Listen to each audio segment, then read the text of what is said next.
My name is John Agustin Sequa, and I'm the Agricultural Conservation Specialist here at the Ventura County Resource Conservation District. And today I'm here with Brad. And so in today's video, we're going to be talking about the WETA grant, which is short for Water Efficiency Technical Assistance. And so this is going to be one of 3 videos that we're creating. The other 2 videos are on pump testing, irrigation evaluation, and the video today is going to be on nutrient and irrigation management.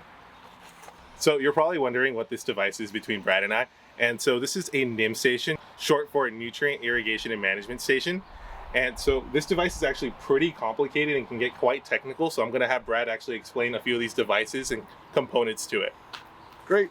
Well, hey, welcome. I'm Brad with the Ventura Company. The last name's Adams. I've been worked the company now over 20 years. I've been covering this area out here in the Somas area for a number of years and worked with John and the guys here for quite a while. So what this system is called our 900M, and this is a data logger, which is right here. And inside this data logger, we connect different sensors, which I'll come back to in just a moment. Up here is a cellular gateway. This sends the information out to the web, so you can have access to your phone, tablet, or computer. And then there's a solar panel on the back side. Once this stuff gets installed, there's really no reason for you to go out to the field, because you're not going to do a whole lot with it. It's just something that's there to gather data. So what we do with this is we connect these watermark sensors. In this case, I believe you have 3. Correct. At 3 different depths. So these will be connected to this lower blue box. The red right here is a temperature sensor for soil. We'll put that in the ground. We can tell you also what the soil temperature is. And then this device right here will be a pressure switch. We'll plug this into the irrigation line so we can tell you when you irrigated and when the actual water flowing, so you know how long you irrigated. There's also a rain bucket that we connect to it. And then also we also have an air temperature that we can also connect to it. So there's a lot of information it's going to give you. But again, once it's all installed, you're going to look at everything on your web portal to see exactly what's going on, which we'll talk about later. But this is just some of the hardware that we have. We have replaced a lot of these components with a new device called an IC10. This IC10 is right here. So it's a battery powered. There's 4C batteries in here. We have the same information. We can connect the same sensors and therefore, however, with this one, we can also put the air temperature to give you a frost alert.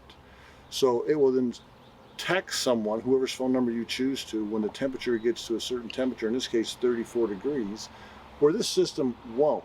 You'll have to look at it, but this system can. And it's much more user-friendly, if you will, a little easier to install and not so many different components. But for this particular situation they got going on, this is what we're using. Still nothing wrong with it. Still current, still workable, but a little bit of a difference. And on the backside, John, why don't you talk about your ET device?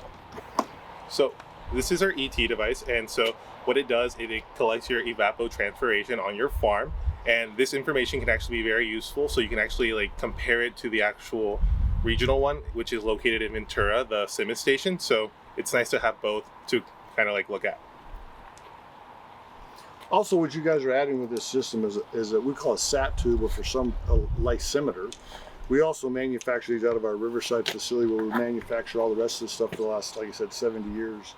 This is a lysimeter, so what's going to happen, we're going to put this down in the soil profile, and you're going to create a vacuum on this the day before you irrigate. Pinch this clamp here, and it's going to have a vacuum inside of here.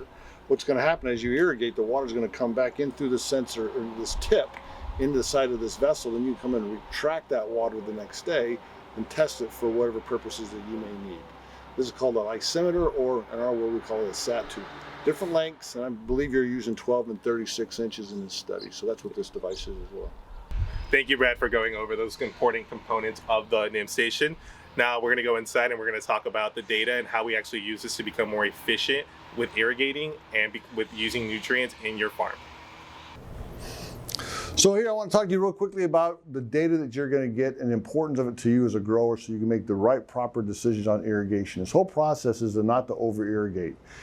And for a number of years, a lot of irrigators have gone off, and farmers are based upon historical. This is what my dad did, this is what my grandpa did, this is what we do, instead of what's really going on. What Brad calls these is basically gas gauges for the soil.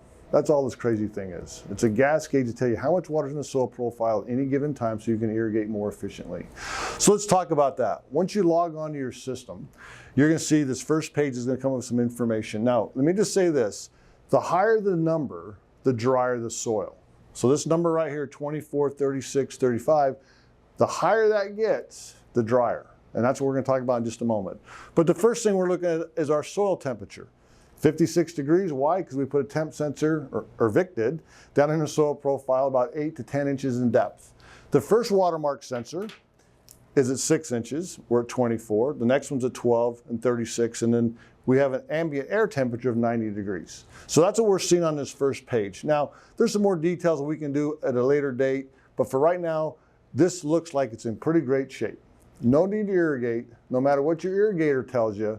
There's plenty of water in the soil, or as Brad likes to say, there's enough water in the bucket. So there's no need to irrigate in this situation. Now, if we look at this example right here, here's a little bit of a graph that we want to look at. And here's kind of the important stuff here, okay? We see 3 different colored lines. Our first one is 6 inches, which is in red, 12 inches, which is in green, and then 24, which is in blue. And this blue vertical line right here shows an irrigation event. Now, how do we know it irrigated? Well, remember that pressure switch? We plug this in the irrigation line. So this tells us in this example that the first 6 and 12 inches saw the water, and probably 2 or 3 hours after it says, hey, I'm now wet.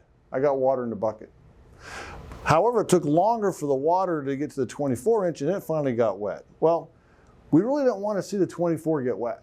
So what this example is telling us is we watered probably 60% more than we needed to. And that's what we're trying to eliminate.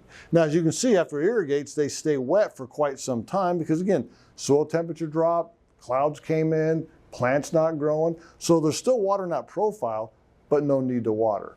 We also have on our rain gauge, if I click right here and click the rain notification, now I can see I had some rain events right here in January. So let's talk about that irrigation event.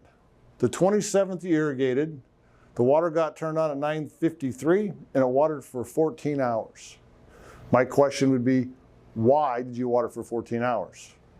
Well, I'm not the farmer, but I'm someone that can help you realize that, hey, that time of year, that water could have been 6 hours. And that showed us earlier by looking at those sensors how they dropped. We knew we watered way longer than what we needed. So that's what this tells us. Every irrigation event, it tells you how long you irrigated. Now, I don't know what type of delivery system this is, if it's drip or overhead spray or what have you, but you can see you watered 16 hours here, 10 hours here, and 14 hours there. So this data logging sensing unit gives you that much information so you as the grower can do a much better job. Now, if we scroll down here to the bottom, we see our rain totals. So in this 3-month period of time, it showed 10.6 inches.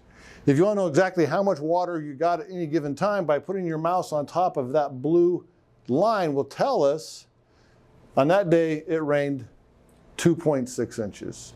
So again, we don't care if the water got there by sprinklers or if it got there by rainfall. If there's enough water in the bucket, water in the soil, there's no need to irrigate until the plant says you need that. Okay, here's some more information that's really valuable to you as a grower to know exactly what's going on in your particular crop. This is basically a 1-month view, and if you can look close enough, you can see the back of the graph shows brown, and the bottom of the graph shows green, and in the middle there's a white section. The white section was chosen to be the best area that you need to keep your sensor profile in. Now, sandier soils, you're going to be at a lower number. Heavier soils, you're going to be at a higher number. So this is an example right now. We're saying the optimum area is between 25 and 35. And these parameters can be set based upon you and Vic and the guys at the VCRCD, what you guys think that you need, so you can adjust these. But here's a good example of this grower's doing a pretty doggone good job at this particular time of the year. You see along there drying out, but it rained back in March. We saw it on our earlier graph. All the sensors get wet. So now they start to dry out. So those last couple, 3 weeks are drying. Now you can see they're starting to get out over here on the far end in the white section. So this particular grower, based upon his soil types, based upon his trees, he should start thinking about, hey, it's time to irrigate. But it wouldn't be a long run time like in the summer. It'd be a short one. So if he's going to water, say, 18 hours in the summer months for whatever reason, in this particular application, he might get away with 6, maybe 7. But he needs to start thinking about irrigating because he's starting to get up into the area of being dry. That's how this graph can now help you, and with the guys here, it can help set those parameters to whatever range you think you need to be the best irrigator you can be with this WETA program. Also with this system, you have an Excel spreadsheet that you can import, export data if you chose to. But basically, this gives you an hour-by-hour snapshot exactly what's going on. From our soil temperatures, our sensors at 6, 12, and 24 inches, our rain and watering, so on and so forth. So this is a little bit more drilled in approach. If you want to really dive into exactly what's going on hour by hour, this is also available. Some growers really like that. Other growers never look at it, but it's here for you, part of the Aerometer product that we provide for you. So in conclusion, as you can see, there's a lot of good information that helps you, the end user, the grower, to make better irrigation decisions. Because again, let's be honest, we live in a world where natural resources are at the forefront. We want to do the best we can. And what we need to get away from is what our grandfather used to do, or what our dad used to do. In a nutshell, I call all this root zone water management. Let's not just guess what we need. Because it's equipment that you guys have, we're in the root zone of that plant material. So let's go back and maybe irrigate based upon the root zone demand. Now granted, you still got to look at the tree, look at the leaves, look at the vines, look at what have you to make sure we're not in a stressful situation. But how much water in the bucket, in the gas tank, soil profile, whatever word you want to use, is a key ingredient to that. So by irrigating more efficiently, what's going to happen is you're going to increase yields, which we all want more money, right? You're going to decrease your water costs, which again, everybody wants that. You're going to decrease your electrical costs if you have pumps. The bottom line is let's let the tree make the decision on when you want to irrigate versus what we used to do in the past. Because we all know what we used to do doesn't work anymore. We have to be a little bit more innovative of what we're doing to become the best grower possible. And at Aerometer, that's what we do. So if you got any questions, feel free to reach out. Vic's got my number. I'm easily found on the web, easy to find, but I'm here to help out any way that we can. So again, thank you. So thank you for watching the video, and a really big thank you to Brad from Aerometer. And please make sure to check out the other 3 videos that we have on our website at vcrcd.org. And I just wanted to mention really quickly that in the near future, we will have a few more grant opportunities where we will be offering these stations. That grant is going to be called iMerlin, which will be opening in roughly March, April of 2025. And then we will also have another grant called Aqua, which opens around the same time, where it will cover about 60% of the cost of these stations.